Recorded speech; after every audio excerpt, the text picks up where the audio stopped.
Historic House Trust. I'm glad everybody could come. We appreciate all of you for your submissions and for taking the time to come out here. I'd like to introduce Angel Hernandez from the Bronx County Historical Society. After I give my little spiel, Angel will tell us about this site. He knows a lot more about it than anyone else.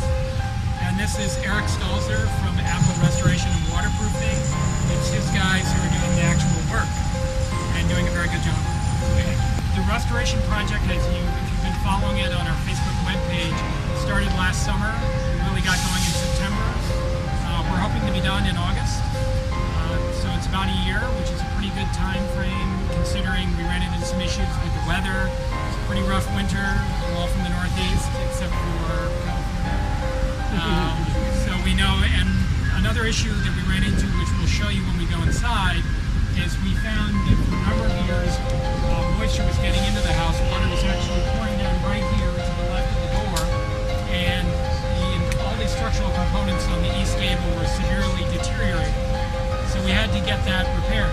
What I'd like to do is have Angel give you a brief history of the site. We know it was supposed home from 1846 to 1849, but I'll let you...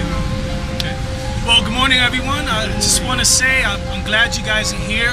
I know that you guys are traveling from all parts of the nation, or from many places, so you being here is very special.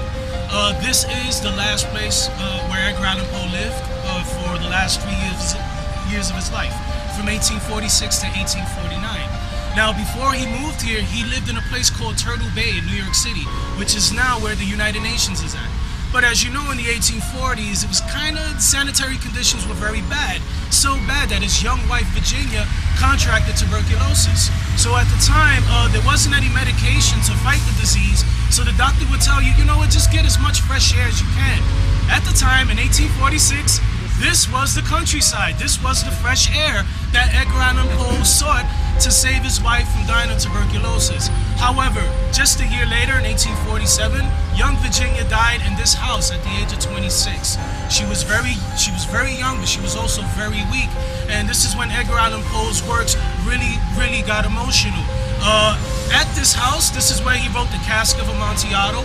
He wrote The Bells, Annabel Lee, and he also wrote Landor's Cottage. Now, I love to talk about Landor's Cottage because he's actually describing the cottage and the environment around it.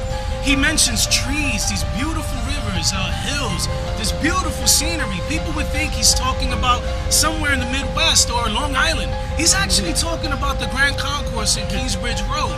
So if you look around you, this was part of a giant farm owned by John Valentine.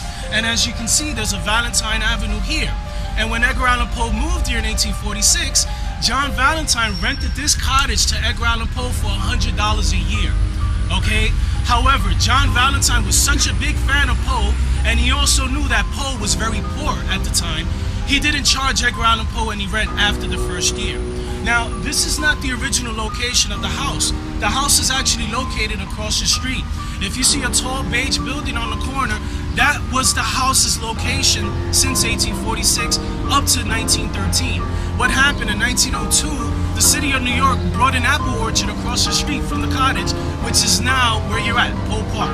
And in 1913, they had the house actually moved from across the street here, and it opened as a museum a year later.